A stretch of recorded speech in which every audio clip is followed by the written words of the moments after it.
بسم اللہ الرحمن الرحیم۔ منافقین کی شرارت۔ اس جنگ میں مال غنیمت کے لالچ میں بہت سے منافقین بھی شریک ہو گئے تھے۔ ایک دن پانی لینے پر ایک مہاجر اور ایک انصاری میں تکرار ہو گئی۔ مہاجر نے بلند آواز سے یا للمہاجرین، اے مہاجرو فریاد ہے، اور انصاری نے یا للانصار، اے انصاریو فریاد ہے کا نعرہ مارا۔ یہ نعرہ سنتے ہی انصار و مہاجرین دوڑ پڑے اور اس قدر بات بڑھ گئی کہ آپس میں جنگ کی نوبت آ گئی۔ رئیس المنافقین عبداللہ بن ابی کو شرارت کا ایک موقع مل گیا۔ اس نے اشتعال دلانے کے لیے انصاریوں سے کہا کہ لو، یہ تو وہی مثل ہوئی کہ سمن کلبک لیأکلک، تم اپنے کتے کو فربا کرو تاکہ وہ تمہیں کھا ڈالے۔ تم انصاریوں ہی نے ان مہاجرین کا حوصلہ بڑھا دیا ہے، لہٰذا اب ان مہاجرین کی مالی امداد بالکل بند کر دو۔ یہ ذلیل و خوار ہیں اور ہم انصار عزت دار ہیں۔ اگر ہم مدینہ پہنچے تو یقیناً ہم ان ذلیل لوگوں کو مدینہ سے نکال باہر کر دیں گے۔ حضور اکرم صلی اللہ تعالی علیہ وسلم نے جب اس ہنگامے کا شور و غوغا سنا تو انصار و مہاجرین سے فرمایا کہ کیا تم لوگ زمانے جاہلیت کی نعرے بازی کر رہے ہو؟ جمال نبوت دیکھتے ہی انصار و مہاجرین برف کی طرح ٹھنڈے پڑ گئے اور رحمت عالم صلی اللہ علیہ وسلم کے چند فقروں نے محبت کا ایسا دریا بہا دیا کہ پھر انصار و مہاجرین شیر و شکر کی طرح گھل مل گئے۔ جب عبداللہ بن ابی کی یہ بیہودہ بات حضرت عمر رضی اللہ تعالی عنہ کے کان میں پڑی تو وہ اس قدر طیش میں آ گئے کہ ننگی تلوار لے کر آئے اور عرض کیا کہ یا رسول اللہ صلی اللہ تعالی علیہ وسلم، مجھے اجازت دیجئے کہ میں اس منافق کی گردن اڑا دوں۔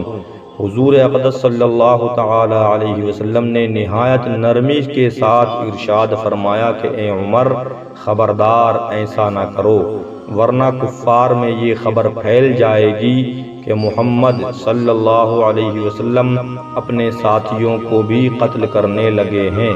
یہ سن کر حضرت عمر رضی اللہ تعالی عنہ بالکل ہی خاموش ہو گئے، مگر اس خبر کا پورے لشکر میں چرچا ہو گیا۔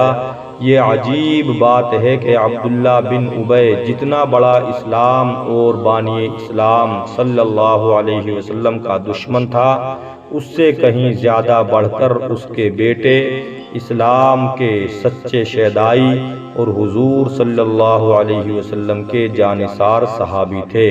ان کا نام بھی عبداللہ تھا۔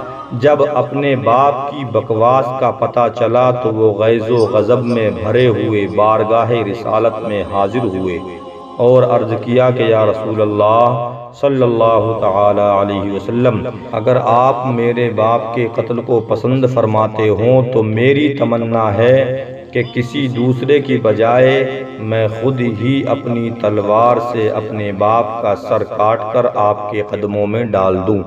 آپ نے ارشاد فرمایا کہ نہیں، ہرگز نہیں، میں تمہارے باپ کے ساتھ کبھی بھی کوئی برا سلوک نہیں کروں گا۔ اور ایک روایت میں یہ بھی آیا ہے کہ مدینہ کے قریب وادی عقیق میں وہ اپنے باپ عبداللہ بن ابی کا راستہ روک کر کھڑے ہو گئے اور کہا کہ تم نے مہاجرین اور رسول اللہ صلی اللہ تعالی علیہ وسلم کو ذلیل کہا ہے۔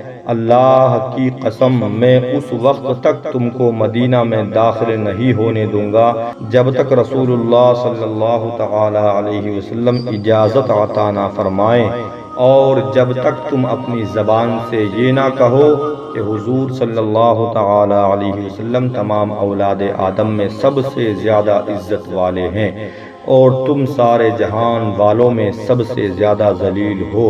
تمام لوگ انتہائی حیرت اور تعجب کے ساتھ یہ منظر دیکھ رہے تھے۔ جب حضور صلی اللہ تعالی علیہ وسلم وہاں پہنچے اور یہ دیکھا کہ بیٹا باپ کا راستہ روکے ہوئے کھڑا ہے اور عبداللہ بن ابی زور زور سے کہہ رہا ہے کہ میں سب سے زیادہ ذلیل ہوں اور حضور اکرم صلی اللہ تعالی علیہ وسلم سب سے زیادہ عزت دار ہیں۔ آپ نے یہ دیکھتے ہی حکم دیا کہ اس کا راستہ چھوڑ دو تاکہ یہ مدینہ میں داخل ہو جائے۔